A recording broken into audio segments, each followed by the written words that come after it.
I'm Nima Rajan, and this is Forum Daily Week in Review. Canada is buying 88 new F 35 fighter jets at an estimated cost of $19 billion. Defense Minister Anita Anand says the first aircraft is set for delivery in 2026. And she says the F 35 fleet will ensure that Canadian pilots have the long term ability to defend the second largest airspace in the world. Each jet will cost roughly $85 million US. The F 35s will replace the Royal Canadian Air Force's aging fleet of CF 18s. The Canadian government first announced plans to buy the F 35 back in 2010. Now, this was before politics and government mismanagement put a pause on the program. Well, with us now to discuss the F 35 procurement process and ways to improve the situation is Mr. Alan Williams, a procurement expert and president of the Williams Group. Sir, welcome to Forum Daily. Nice to be here. Thanks for having me. So, quite the long time coming with these F 35s, sir. As we mentioned, Canada announced these plans to acquire the F 35 back in 2010. It's now 2023. So, can you please unpack this super long, bumpy journey for our viewers? Well, it's not too complicated, actually. And it's a business case, maybe Harvard would like to use or some other school, on what happens when you try to manipulate the system. So, if you recall, back in 2010, July 16th to be specific, the then Minister of National Defense took great pride in announcing that they were going to buy the F 35. Now, he announced that they were going to buy it without a competition. And Canada is one of the only country in the world where we have legislation that basically says you must compete unless certain specific conditions arise. None of those were applicable here. So in fact, it was illegal for him to try to sole source it at the time. But even more important than that, in 2010, the F-35 program was in its embryonic stages of development. No one knew what it was going to finally cost, and no one knew what it was going to do. And so to simply say they were going to spend how much money we didn't know to buy something that we didn't know what it was going to deliver made absolutely no sense. And following the announcement, the government made a lot of comments to try to justify it. And having been the person that really got Canada into the program, I was aware that they were all misleading comments. And I began to take offense. If the government wanted to do something that I thought wasn't smart, that's one thing. But to mislead the Canadian public, I don't think there's any justification for that. So I got on the airwaves, TV, wrote articles, and eventually it caught on. And of course, then the AG got involved, and the Parliament Budgetary Office got involved, and the Harper government stopped it at that time. Um, Liberals came in, made the kind of ridiculous comment that they were going to run a competition but wouldn't allow the F-35 in it, which of course makes no sense. You can't have an open, fair, and transparent competition and before starting exclude somebody. But finally, they got their act together and ran a competition, and here we are, 13 years later, having picked the winner. All right, quite the long journey indeed. A quick 2 minutes left here, sir, but I know that you've released some information on how Canada can improve its overall defense procurement process. Can you share with us these recommendations? Sure. Well, I think the most fundamental issue to understand is we are the only country in the world where there is no single minister accountable for defense procurement. You know, if someone has children, if you tell your three kids to take out the garbage, likely no one's going to do it. If you pick one particular child, you have more of a chance. The same thing here. We have no minister accountable for the procurement process. And the government cynically sort of bounces the ball back and forth between each minister and complains how complex the process is. Well, it's complex because they haven't simplified it. And if they until they hold one minister accountable, this process will never be as good as it should be. When you don't have a minister accountable, you don't have performance measures. We all know that if you want to improve a process, measure it. And without one minister responsible, you can't measure it. So I think those are the fundamental things that you have to, there are other things, but until you fix those things, don't expect the process to be better than it is. All right, Mr. Williams, it looks like we've got just about 20 seconds left here, but any last comments or opinions when it comes to the situation? Well, I think the biggest risk now, frankly, is the cost. This program is 19 billion to buy, but 70 billion to buy and maintain. If you add that on to the over 300 billion to build the ships, frankly, there is no money left over. Just to be more blunt, the capital cost of 19 here and about 85 for the ships, that's Mhm. over $100 billion, right? There's only $5 billion a year in the budget. These two programs exceed the available funding for everything.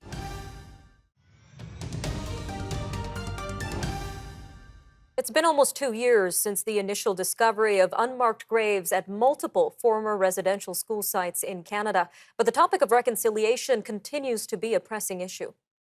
The discovery of 200 unmarked graves in May 2021 sent shockwaves throughout the country and the world. And since then, over 1,800 confirmed or suspected unmarked graves have been found.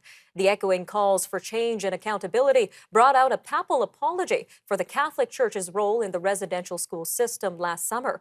But advocates say there's a lot more to be done. Joining us now to give us his perspective as a residential school survivor and intergenerational survivor is Mr. Bruce Allen from the Indian Residential School Survivor Society. Mr. Allen, welcome back to Forum Daily. Good afternoon. Now, Good to be when back. Great to have you back, sir. Now, when news of the unmarked graves initially came out, it caught the attention of the world and the entire country. So now that it's 2023, how has this conversation evolved, or has it potentially stopped completely? What are your thoughts on this? I think it will take quite a probably a number of years for many of the schools to get to the point of searching the school grounds. Uh, for for my own school, the Jack Indian Residential School, they haven't started searching, but the research is starting and talking to the survivors as witnesses and possible locations for unmarked graves. It's a long process, but there are many other schools that are doing the same thing, and many other communities across Canada that are doing the same thing. And probably later this month, we'll hear from other schools that have uh, found more unmarked graves in their schools, but I don't think it will fall to the wayside as yet. It's going to take a number of years to get through all of the sites and to do it in a good way and to do it with survivors and with their healing and closure in mind. Sounds like a very long journey ahead. Now, on that note of survivors' healing journey, we know the initial discovery of these graves definitely dealt a massive blow to First Nations communities across the country. So, where are these communities at when it comes to this healing journey itself? There are some communities that are um, hid, hidden it directly with survivors. If they want to go into um, a treatment center, uh, some of our communities are saying, okay, we're going to send you to a treatment center on Vancouver Island and we'll pay for it. And, there's a 3-month commitment for those individuals to do it. And it's good to know that some communities have those types of resources, but again, we're gonna not all of our communities have that kind of resource, and we still are in need of a lot of assistance in our communities with survivors, and not only with survivors, but their children and grandchildren, and so they're reeling as well. And whatever effects that they've experienced from being a child or grandchild of survivor. It's clear a lot more work needs to be done. Now, as a survivor yourself, Mr. Allen, what is your hope for 2023 when it comes to reconciliation in Canada this year? Well, I work at a college, so I talk to students all the time, and I'm always gauging, you know, what their reactions are when we talk about residential schools, and we talk about the different reactions of get over it is a common theme that comes back from the general population to get over it. But, it's really hard to do. But I think Canadians from all levels, right from preschool all the way up to post-secondary, should have some information about the residential school survivors today. Bring in those survivors, those remaining survivors. In the next maybe 10 to 20 years, there won't be any residential school survivors, but we still will have the intergenerational um, survivors and the effects they will still experience in the future.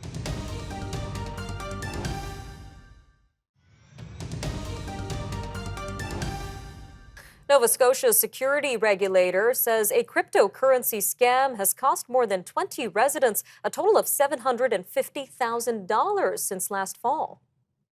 The regulator says victims receive text messages, emails, or social media messages with an ad for crypto trading.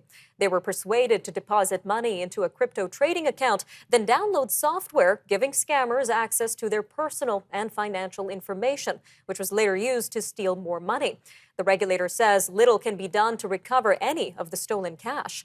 Well, with us to discuss how to identify scams in the rapidly evolving crypto sector is Dr. Aditya Nan, published author, financial writer, speaker, and business owner. Dr. Nain, welcome to Forum Daily.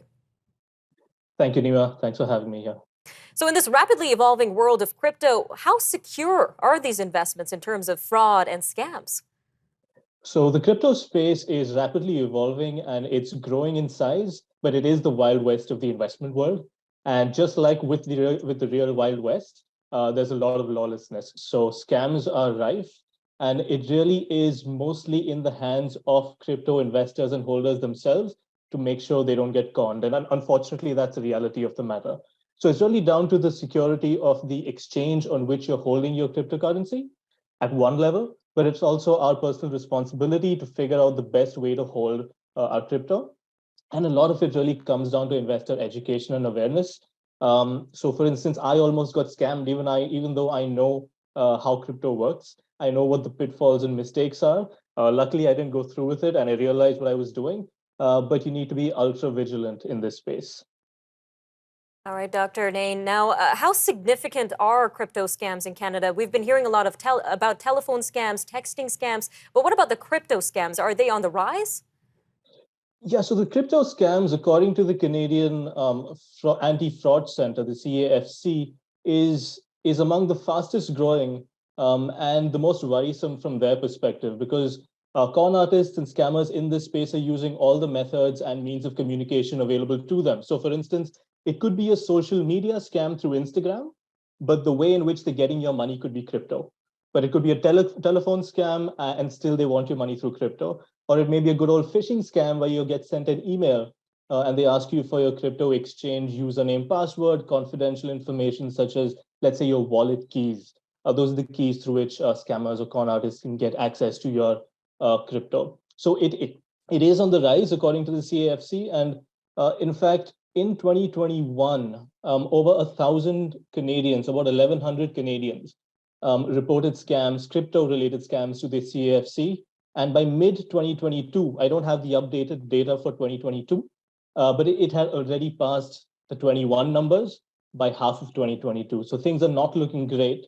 And according to the same organization, only about 5% of Canadians report the scams if they've been found, if they've been a victim of these scams. So one can only imagine that it's in many hundreds of millions worth of scams. Some very concerning information there, Dr. Nain. Now, as you mentioned, you were almost scammed with a crypto scam, but you knew what to do to identify it. So how can crypto investors identify a scam? Are there any questions that they should ask? Is there any key pieces of information that they should know? Absolutely. So the first rule of thumb, I would say, is don't entertain unsolicited calls, emails, DMs, or messages of any kind in the crypto space. This is true if you got an investment. I mean, say you got an investment call, an unsolicited investment call in the stock space, someone trying to sell you a stock, and you didn't quite know who it was. Most of us wouldn't take them seriously, and we'd immediately know it's a scam. because we're not, I mean, we're used to tight protections, and we know that nobody's randomly going to call us and try and sell us a stock. Well, not anymore, anyways. But this happens in the crypto space. So if someone's asking you for your money to make an investment, and if it wasn't your decision to approach them in the first place, so beware, just back off. It's better be safe than sorry in these circumstances. Be very careful about which links you click. So if you've received an email and if the email is well masked and it seems as though it's from your crypto exchange, make sure you verify the link. There are online free link verification softwares and websites available. You can just run your link through that and it'll decode and tell you whether it's a clean link or not. Keep a call identification app on your phone. That's important. I mean, that saves us from a lot of crypto and non-crypto scams. And if it's too good to be true, then it's probably not worth your time and you shouldn't fall for it. So you need to be vigilant and don't entertain DMs, because the crypto space is rife with online social media fraud. And so there's a lot of impersonation, not only of celebrities, but also of company representatives. We'll be right back after the break.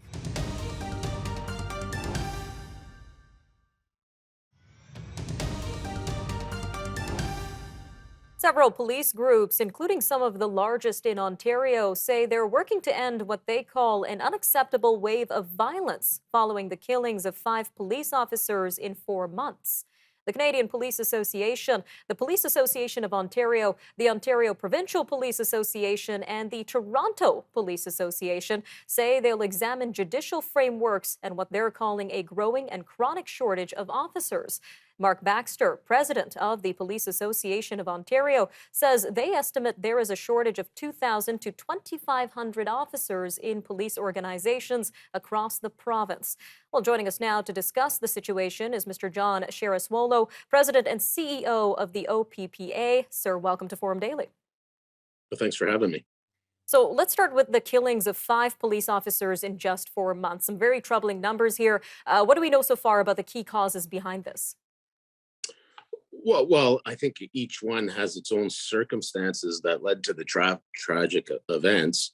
We are hearing something with regards to bail conditions, and in some cases, in the instances that we had just past a week and a half ago, that individual was on bail, had some conditions, strict conditions, and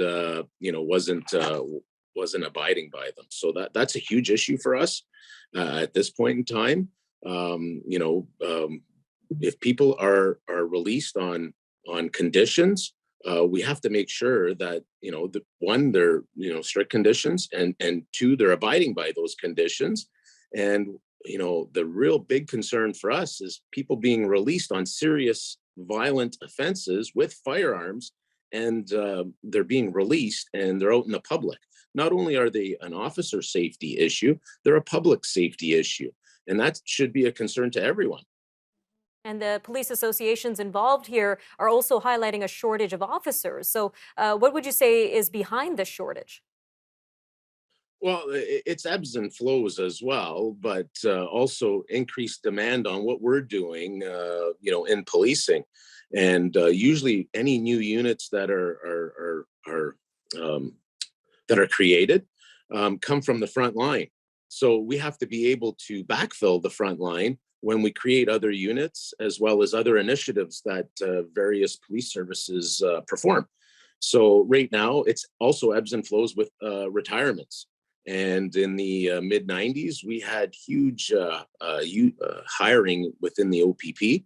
And now we are seeing those individuals retiring now. So we have to backfill those officers that are retiring. So right now, there is a shortage, and trust me, every police service is dealing with shortages right now because we're all in the same boat. Those ebbs and flows flow in all the police services at the same time. And it's a national issue, not just a provincial issue. Now, at the same time, policing is also facing some criticism. We're hearing advocates calling to defund the police and allocate funding to address the root causes of violence, which they're pointing to mental health, housing, socioeconomic disadvantages. What are your thoughts on this? And is there a way to address both perspectives and concerns here? There is, but I'm going to be quite blunt here. I think that's ludicrous to defund the police. We shouldn't be looking at that. We should be looking at the root of some of the issues that are out there right now.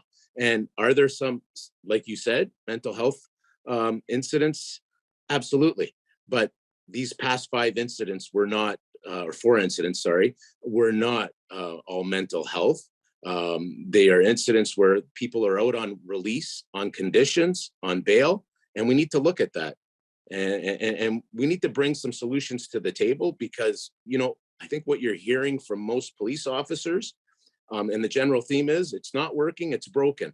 Well, I think we need to take a real serious look at that and with the lawmakers and to ensure that we enhance it enough that it's doing what we need it to do.